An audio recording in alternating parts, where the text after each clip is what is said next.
Pernah nggak sih kalian ketemu soal matematika yang, wah, pusing banget kalau dikerjain pakai tangan? Nah, disitulah komputer jagoannya. Hari ini kita akan ngebangun semacam toolkit atau kotak peralatan digital yang isinya adalah metode-metode numerik. Ini tuh algoritma cerdas yang dibikin buat mecahin masalah-masalah rumit yang susah banget buat manusia, tapi gampang buat mesin. Oke, jadi begini rencana kita hari ini. Pertama, kita bakal ngerti dulu kenapa sih kita butuh alat-alat ini. Kedua, kita lihat peta jalannya, ada 8 metode utama. Ketiga dan keempat, nah ini intinya, kita bakal bedah 2 kategori besar, nyari akar persamaan dan nyelesain sistem persamaan. Terakhir, kita bakal adu cepat semua metodenya buat lihat mana yang paling jago. Yuk, kita mulai. Oke, kita masuk ya. Coba bayangin, banyak banget masalah di dunia nyata. Dari mulai ngeramal cuaca, desain sayap pesawat, sampai nentuin harga saham, itu persamaannya rumit banget. Nggak ada rumus simpel buat nyelesainnya. Nah, disinilah metode numerik jadi pahlawan kita. Mereka ngasih cara buat nemuin jawaban yang akurat banget, lewat pendekatan selangkah demi selangkah. Ini dia 8 alat andalan kita. Coba perhatiin deh, mereka ini kebagi jadi 2 grup besar. 5 yang pertama itu tugasnya buat ngelacak satu jawaban dari satu persamaan yang rumit. Nah, 3 yang terakhir itu buat nanganin beberapa persamaan yang saling nyambung sekaligus. Dengan ngelompokin kayak gini, kita jadi lebih gampang ngerti kapan harus pakai alat yang mana. Anggap aja slide berikutnya ini contekan atau rangkuman utama buat pembahasan kita. Ini bakal ngasih kita gambaran besarnya, perbandingan semua alat di toolkit kita sebelum kita bedah satu persatu. Nah, kerennya tabel ini tuh kita bisa langsung lihat plus minusnya. Coba lihat bisection, konvergensinya dijamin, udah pasti ketemu. Tapi ya lambat, beda banget sama Newton-Raphson, ngebut banget. Tapi ada syaratnya, kita butuh informasi tambahan, yaitu turunannya. Jadi tabel ini tuh kayak ringkasan eksekutif yang bantu kita milih alat yang pas buat kerjaan yang pas. Antara butuh cepat, butuh stabil, atau inputnya apa aja yang kita punya. Oke, sekarang kita bedah satu-satu ya, mulai dari kelompok yang pertama. Intinya, semua metode ini tujuannya sama, membidik satu nilai yang nggak kita ketahui dalam sebuah persamaan. Masing-masing punya strateginya sendiri buat nemuin di mana sebuah fungsi itu motong sumbu X, atau dengan kata lain, di mana sih solusinya berada? Metode bisection itu kayak detektif yang sabar banget.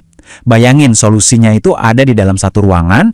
Nah, metode ini motong ruangannya jadi 2, cek solusinya di sisi mana, terus buang sisi yang salah. Gitu terus-terusan, sampai akhirnya si solusi itu kejebak, nggak bisa kemana-mana lagi. Makanya metode ini penting banget. Mendingan lambat tapi pasti benar, daripada cepat tapi ada risiko gagal. Logikanya simple dan kuat banget. Kita cuma perlu hitung titik tengah, evaluasi fungsinya di situ, terus putusin separuh interval mana yang mau kita simpen. Setiap langkah, area pencarian kita kepotong setengah.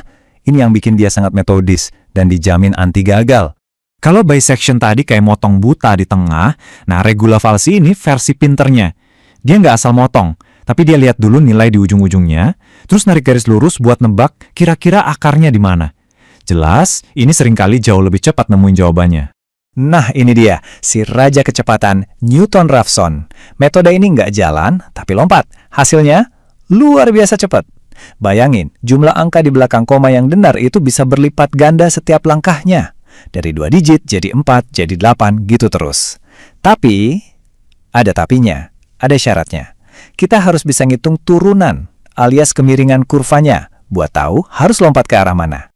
Terus gimana dong kalau kita pengen ngebut kayak Newton-Raphson, tapi ngitung turunannya tuh ribet banget, atau bahkan nggak mungkin? Nah, disinilah metode sikan masuk. Ini alternatif yang sangat praktis. Daripada pakai garis singgung asli, dia pakai garis yang ditarik lewat 2 titik terakhir buat ngedeketin.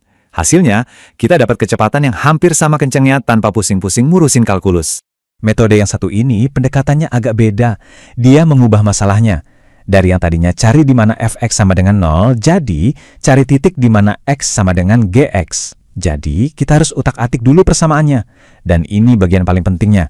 Cara kita milih si gx ini nentuin segalanya. Kalau milihnya benar, kita bakal cepet banget nemu solusi. Kalau salah pilih, bisa-bisa iterasinya malah makin jauh dari jawaban. Sip! Setengah percalonan sudah! Sekarang kita pindah gigi ke kelompok alat yang kedua. Kalau tadi kita cuma nyari satu jawaban, sekarang kita mau beresin beberapa persamaan sekaligus. Kayak nyari nilai X, Y, dan Z yang pas buat 3 persamaan berbeda secara bersamaan. Gauss-Jordan itu anggap aja kayak bulldozer. Dia metode langsung. Sekali tembak. Dia ambil semua persamaan kita dalam bentuk matriks, terus dia ratahin baris demi baris secara sistematis, sampai jering! Jawabannya muncul di sisi satunya. Nggak pakai nebak-nebak, nggak pakai iterasi, cuma proses eliminasi yang pasti buat dapat jawaban eksak. Dan begini cara si bulldozer ini kerja. Prosesnya metodis banget. Dia sikat kolom per kolom, tuker baris biar stabil, bikin angka diagonalnya jadi 1, terus pakai baris itu buat bikin semua angka lain di kolom yang sama jadi 0. Ulangi ini terus-menerus dan secara sistematis masalahnya bakal rata. Tinggal solusinya aja yang tersisa.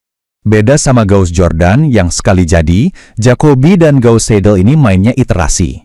Mereka mulai dari tebakan, terus diperbaiki terus-terusan. Bedanya di mana?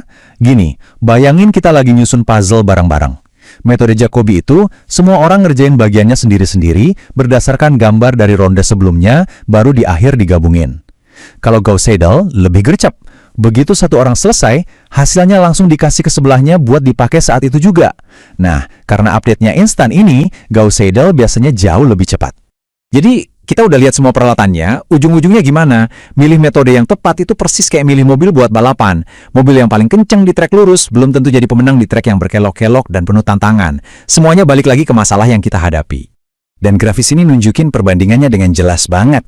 Nathan Revson itu jelas mobil Formula 1-nya super kenceng, tapi butuh trek yang mulus. Nah, bisection itu kayak tank baja. Mungkin lambat, tapi dijamin sampai tujuan, mau medannya separah apapun. Si Ken ada di tengah-tengahnya. Pilihan yang seimbang antara kecepatan dan kepraktisan. Jadi kita balik lagi ke ide awal kita, sebuah toolkit. Metode-metode ini bukan cuma algoritma di buku teks, tapi alat beneran yang praktis. Jadi pertanyaan paling pentingnya itu bukan mana yang paling bagus, tapi mana yang paling pas buat masalah saya. Apakah saya butuh jaminan kestabilan, atau kecepatan adalah segalanya? Apakah saya punya turunan, atau harus kerja tanpa itu? Nah, milih alat yang tepat, itulah langkah pertama menuju solusi.